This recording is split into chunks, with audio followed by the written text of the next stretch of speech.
September मासर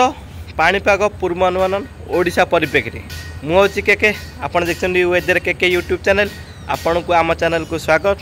जदि कथा कहबा ताले सेप्टेम्बर मासर प्रथम सप्ताह जदि कहबा ताले 2 तारिख बेलू एक लघुचाप क्षेत्र पश्चिम केन्द्र बंगोपसागर दक्षिण ओडिशा और आंध्र प्रदेश उपकूल पाखे सृष्टि होवार संभावना रही आउ एक घूर्णिबल क्षेत्र बांग्लादेश उपर सक्रिय रही दुईटी मिसीज अर्थात या फल 6 तारिख पर्यंत ओडिशा रे वर्षा संभावना रही छत्तीसगढ़ मध्य प्रदेश में वर्षा अर्थात जदि द्वितीय सप्ताह जदि कहबा ताले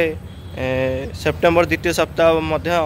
9 तारिख 10 तारिख बेलू पुणी एक घूर्णिबल क्षेत्र अंडमान सागर पर सृष्टि हो पारे और परवर्ती पर्याय 14 तारिख पर्यंत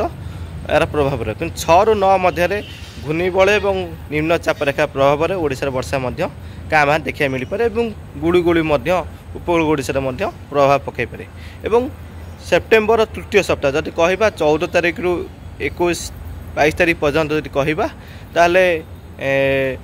16-17 बेलू आउ एक लघुचाप क्षेत्र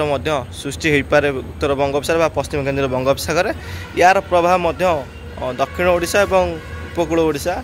दक्षिण छत्तीसगढ़ प्रभाव देखई पारे। एवं जदि कहबा चतुर्थ सप्ताह बा शेष सप्ताह जब 22 ରୁ 29-30 पर्यंत ताहले निश्चित भाव में सेप्टेम्बर शेष पर्यंत जदि कहबा ताले गोटे बड़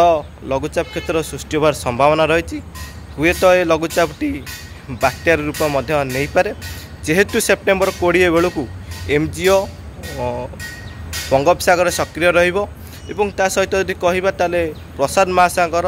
एक्टिव रहिबो अर्थात कहबा ताले बारंबार घूर्णिझड़ से अंचल सृष्टि होबो सेई पोर्टरू अर्थात कहबा प्रशांत महासागर बात्यार अवशिष्टांश बंगोपसागर को प्रवेश करि पारे एवं या फल जदि कहबा सेप्टेम्बर 22 परठू सेप्टेम्बर शेष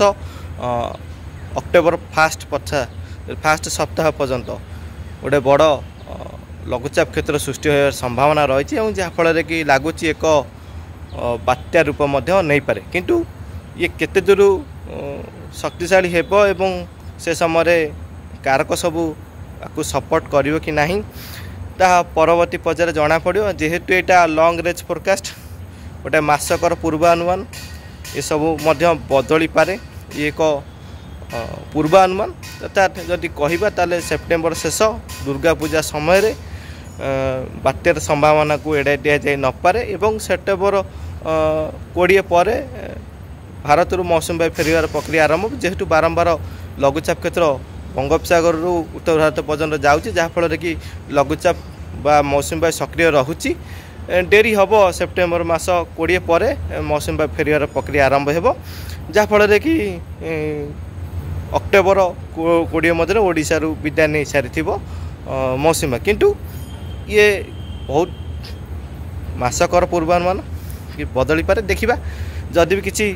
पाणीपाग परिवर्तन आसे निश्चित भाव में आपको जनइबी देखुता चैनल को सब्सक्राइब करता लाइक शेयर करेंगे रही नमस्कार।